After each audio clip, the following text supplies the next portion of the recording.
ناظرین کرام، شواہد النبوہ میں باب العلم شیر خدا حضرت علی رضی اللہ تعالیٰ عنہ کی کرامت اور معراج علم کا واقعہ کچھ یوں بیان کیا گیا ہے، اور یہ ناقابل یقین واقعہ حضرت سیدنا علی مرتضیٰ رضی اللہ تعالیٰ عنہ کے دور خلافت سے ثابت ہے۔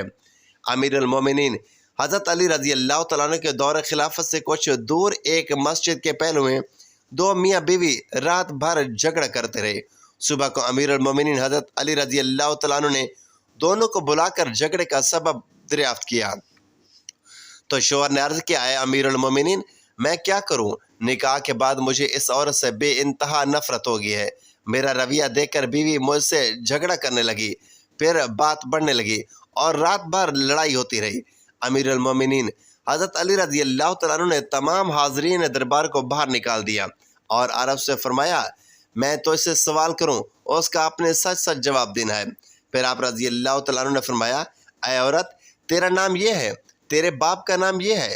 عورت حیران ہوئی کہ امیر المومنین حضرت علی کو یہ سب کیسے معلوم ہوا، حالانکہ اس نے بتایا بھی نہیں۔ بولی، بالکل ٹھیک آپ نے بتایا ہے۔ پھر آپ نے فرمایا، اے عورت، تو یاد کر کہ تو زناکاری سے حاملہ ہو گئی تھی، اور ایک مدت تک تو اور تیری ماں اس حمل کو چھپاتی رہی۔ جب درد زا شروع ہوا تو تیرے ماں تجھے اس گھر سے باہر لے گئی۔ جب بچہ پیدا ہوا تو اس کو ایک کپڑے میں لپیٹ کر تجھے میدان میں ڈال دیا گیا۔ اتفاق سے ایک کتا اس بچے کے پاس آیا، تیری ماں نے اس کتے کو پتھر مارا، لیکن وہ پتھر بچے کو لگا اور اس کا سر پھٹ گیا۔ تیری ماں کو بچے پر ترس آیا اور اس نے بچے کے زخم پر پٹی باندھ دی۔ پھر تم دونوں وہاں سے بھاگ کر ہوئیں۔ اس کے بعد اس بچے کی تم دونوں کو کچھ بھی خبر نہ ملی۔ کیا یہ واقعہ سچ ہے؟ عورت نے کہا، ہاں اے امیر المومنین رضی اللہ تعالیٰ عنہ، یہ پورا واقعہ حرف بہ حرف صحیح ہے۔ آپ رضی اللہ تعالیٰ عنہ نے فرمایا، اے مرد، تو اپنا سر کھول کر اس کو دکھا دے۔ مرد نے سر کھولا تو اس زخم کا نشان موجود تھا۔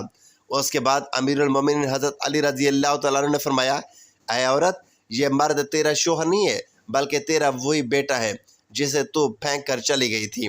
تم دونوں اللہ کا شکر ادا کرو کہ اس نے تم دونوں کو حرام کاری سے بچا لیا۔ اب تو اپنے اس بیٹے کو لے کر اپنے گھر چلی جا۔ ناظرین، جو بھی لڑکا یا لڑکی ناجائز تعلقات قائم کرتے ہیں یا غیر شرعی دوستیاں یا محبت کرتے ہیں تو اپنے اس برے فعل کو چھپانے کی حتی الامکان کوشش کرتے ہیں۔ وہ چاہتے ہیں کہ والدین ان کے کاموں سے بے خبر ہیں، حالانکہ وہ یہ بھی جانتے ہیں کہ اللہ ان کے ہر فعل سے باخبر ہے، پھر بھی ان کے دل میں اللہ کا خوف پیدا نہیں ہوتا۔ ایسا کیوں؟ کیونکہ والدین میں بچپن سے ہی ان کے دل و دماغ میں اللہ کے خوف کے بجائے اپنا خوف پیدا کیا، اپنا دبدبہ پیدا کیا، سزا کا ہی ڈر بٹھایا۔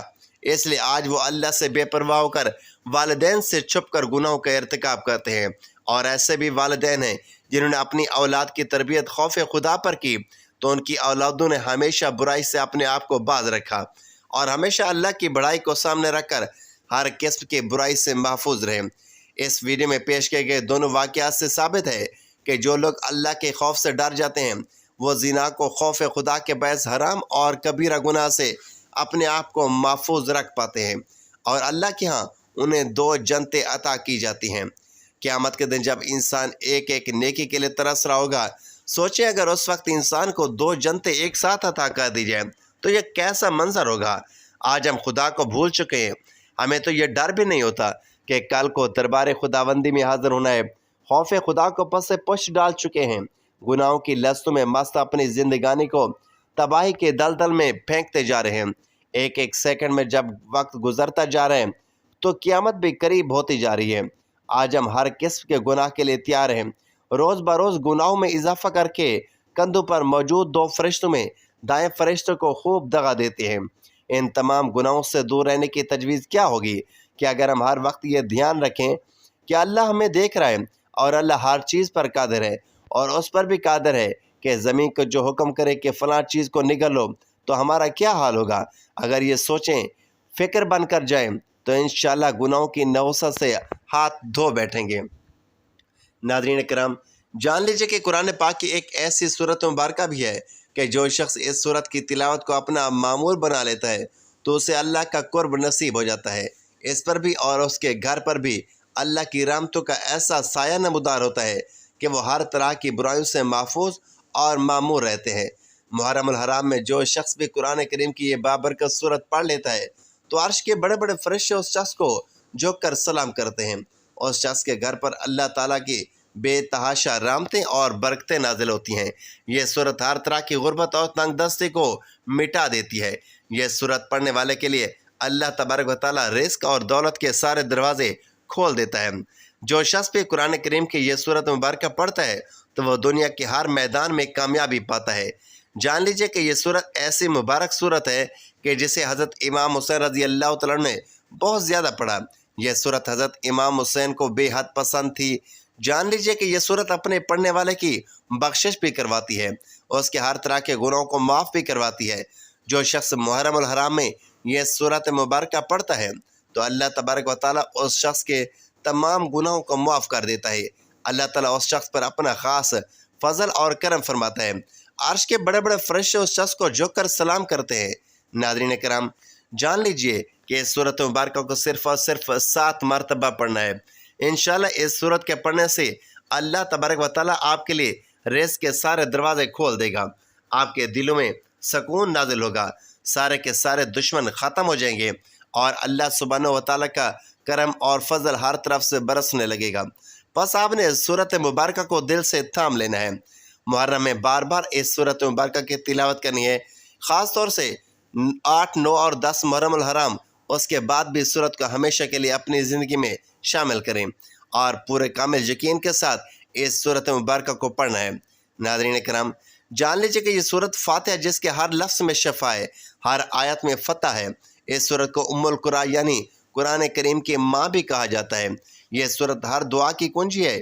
یہ وہ دروازہ ہے کہ جو ایک مرتبہ کھل جائے تو پھر زندگی بھر بند نہیں ہوتا۔ صورت فاتحہ وہ صورت ہے کہ جسے حضرت امام حسین رضی اللہ تعالیٰ نے کبھی نہیں چھوڑا۔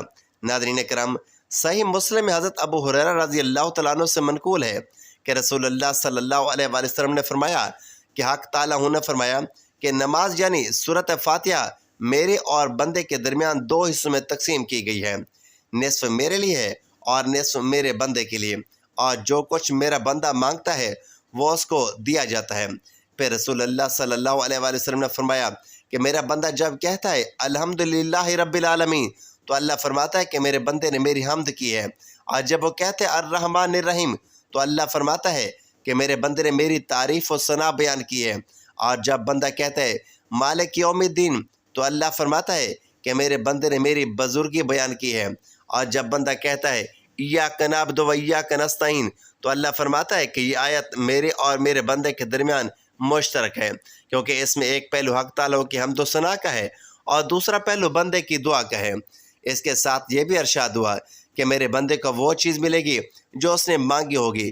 پھر جب بندہ کہتا ہے اہدنا الصراط المستقیم سے لے کر آخر تک تو اللہ فرماتا ہے کہ یہ سب میرے بندے کے لیے ہے اور اسے وہ سب کچھ ملے گا جو وہ مانگے گا۔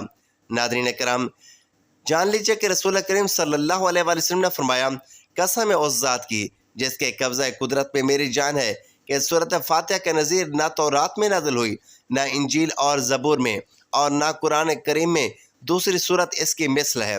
نبی کریم صلی اللہ علیہ وآلہ وسلم نے فرمایا کہ یہ صورت یعنی صورت فاتحہ ہر طرح کے بیماری کی شفا ہے۔ جان لیجیے کہ نبی کریم صلی اللہ علیہ وآلہ وسلم اس صورت مبارکہ کے بارے میں فرمایا کہ یہ صورت قرآن کی سب سے عظیم صورت ہے۔ یہ وہ صورت ہے کہ جس کے بغیر نماز قبول نہیں ہوتی۔ اس صورت کو ہر نماز میں پڑھنا لازم ہے۔ ناظرین کرام، صورت فاتحہ کے ایک اہم ترین پیغام ہے جو یہ ہے کہ اللہ رب العزت کی تعریف اللہ تبارک و تعالیٰ کو بے حد پسند ہے۔ حضرت عبداللہ ابن عباس رضی اللہ تعالیٰ عنہ فرمایا کرتے تھے کہ ہر شکر کرنے والے کی زبان کا یہ وطیرہ ہے کہ اس زبان پر الحمدللہ جاری ہوتا ہے۔ حضرت آدم علیہ السلام کے جسم میں جب اللہ سبحانہ و تعالیٰ نے روح ڈالی تو ان کی زبان پر جو سب سے پہلا کلمہ آیا وہ الحمدللہ تھا۔ حضرت سیدنا نوح علیہ السلام نے بھی فرمایا کہ پھر جب تم اور تمہارے ساتھ والے کشتی پر ٹھیک بیٹھ جاؤ تو تم کہنا کہ تمام تعریفیں اس کے لیے ہیں جس نے ہمیں ان ظالموں سے نجات دی۔ سورۃ المومنون اور سید ابراہیم علیہ السلام نے بھی یہی کہا کہ سب خوبیاں اللہ کو جس نے مجھے بڑھاپے میں اسماعیل و اسحاق دیے، بے شک میرا رب دعا سننے والا ہے۔ سورۃ ابراہیم۔ اسی طرح حضرت داؤد علیہ السلام، سلیمان علیہ السلام کے قصے بھی یہی بات فرمائی گئی ہے۔ اور بے شک ہم نے داؤد اور سلیمان کو بڑا علم عطا فرمایا، اور دونوں نے کہا کہ سب خوبیاں اللہ کے لیے ہیں، جس نے ہمیں اپنے بہت سے ایمان والے بندوں پر فضیلت بخشی۔ سورۃ النمل۔ اور اللہ رب العزت نے پیارے پیغمبر حضرت محمد صلی اللہ علیہ وآلہ وسلم سے بھی مخاطب ہو کر فرمایا کہ اور یوں کہو، سب خوبیاں اللہ کے لیے، جس نے اپنے لیے بچہ اختیار نہ فرمایا، اور بادشاہی میں کوئی اس کا شریک نہیں، اور کمزوری سے کوئی اس کا حمایتی نہیں، اور اس کی بڑائی بولنے کو تکبیر کہو۔ سورۃ بنی اسرائیل۔ اور پھر اللہ تبارک و تعالیٰ نے قرآن میں فرمایا کہ اگر جنتیوں کی زبان پر بھی کوئی بات ہوگی تو وہ ہوگی کہ وہ کہیں گے کہ سب خوبیاں اللہ کے لیے ہیں، جس نے ہم سے غم دور کر دیا، بے شک ہمارا رب بخشنے والا، قدر فرمانے والا ہے۔ سورۃ فاتحہ۔ پھر یوں کہیں گے اور تمام تعریفیں اللہ کے لیے جو تمام جہانوں کا پالنے والا ہے۔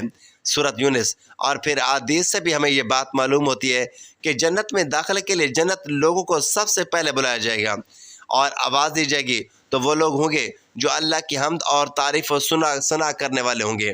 اور اللہ کے رسول صلی اللہ علیہ وآلہ وسلم کو قیامت کے دن جو جھنڈا دیا جائے گا وہ اللہ کی تعریف کا پرچم ہوگا۔ رسول اللہ صلی اللہ علیہ وآلہ وسلم نے فرمایا، آدم سے لے کر قیامت تک کی آدمیت باشمول انبیاء اور ساری انسانیت میرے اس پرچم تلے ہوں گے، اور اللہ کے رسول صلی اللہ علیہ وسلم کو مقام محمود ادا کیا جائے گا۔ تو ثابت ہوا کہ اللہ کی تعریف اللہ کو بے حد پسند ہے۔ رسول اللہ صلی اللہ علیہ وسلم کے صحابی بیان فرماتے ہیں کہ قیامت والے دن جو ترازو قائم کیا جائے گا، یعنی جس ترازو میں نیکیوں اور برائیوں کا وزن کیا جائے گا، وہ اتنا بڑا ترازو ہوگا کہ اگر ساتوں آسمان اور ساتوں زمینیں اس ترازو کے ایک پلڑے میں رکھ دی جائیں تو ایک پلڑا بھی نہیں بھرے گا۔ لیکن اللہ کی تعریف کا کلمہ، یعنی جو اللہ کے فیصلوں پر خوش ہوتا ہے اور اللہ کی تعریف کرتے ہوئے یہ کلمہ اپنی زبان پر لے آتا ہے، یعنی الحمدللہ، تو اس مبارک کلمے کی وجہ سے قیامت کے دن میزان کے دونوں پلڑے نیکیوں سے بھر جائیں گے، جبکہ ایک پلڑا 14 کے 14 طبق رکھ دینے سے بھی نہیں بھرے گا۔ سبحان اللہ، الحمدللہ، اللہ اکبر۔ ناظرین کرام، جان لیجئے کہ آپ نے سورۃ فاتحہ کو محرم الحرام کے مہینے میں ہر روز کم سے کم 7 مرتبہ پڑھنا ہے۔ آپ نے اس سورت کو پڑھنے کے لیے سب سے پہلے باوضو ہو جانا ہے، اور اگر آپ کسی نماز کے بعد اس سورت کو پڑھیں گے تو یہ سب سے افضل ہے، لیکن اگر آپ دن کے کسی بھی حصے میں اس سورت کو پڑھنا چاہیں تو بھی پڑھ سکتے ہیں۔ آپ نے سب سے پہلے 3 مرتبہ درود ابراہیمی کو پڑھ لینا ہے، یعنی جو درود نماز میں پڑھا جاتا ہے آپ نے 3 مرتبہ درود ابراہیمی پڑھ لینا ہے۔ اس کے بعد پھر آپ نے سورۃ فاتحہ کی تلاوت کرنی ہے۔ اس سورت کو آپ نے 7 مرتبہ پڑھنا ہے۔ جب آپ 7 مرتبہ سورۃ فاتحہ کو پڑھ لیں تو پھر آپ نے آخر میں درود ابراہیمی 3 مرتبہ پڑھ لینا ہے۔ اس طرح آپ نے یہ عمل کرنا ہے۔ اس کے بعد آپ نے اللہ تبارک و تعالیٰ سے سچے دل سے گڑ گڑا کر رو کر دعا کرنی ہے، اور دل میں جو بھی حاجت ہوگی، آپ کی جو بھی خواہش ہوگی، آپ کی جو بھی دلی مراد ہوگی، اللہ تعالیٰ اسے جلد از جلد پورا فرمائیں گے۔ اللہ تعالیٰ آپ پر اور آپ کے گھر پر بے تحاشا برکتیں اور رحمتیں نازل فرمائے گا۔ اللہ تعالیٰ آپ کے لیے رزق اور دولت کے سارے دروازے کھول دے گا۔ بس آپ نے محرم الحرام میں اس سورت مبارکہ کو مضبوطی سے تھام لینا ہے۔ اللہ تبارک و تعالیٰ سے دعا ہے کہ اللہ تعالیٰ نیکی کی بات کو سننے سمجھنے اور اس پر عمل پیرا ہونے کی طاقت اور توفیق عطا فرمائے۔ میرا سنانا اور آپ کا سننا اپنی بارگاہ الہی میں قبول فرمائے، اور ہمارا خاتمہ ایمان پر فرمائے، آمین یا رب العالمین۔ ناظرین، ویڈیو اچھی لگی تو ویڈیو کو لائک کریں، دوستوں میں شیئر کریں، اور کمنٹ باکس میں اپنی رائے کا اظہار ضرور کریں۔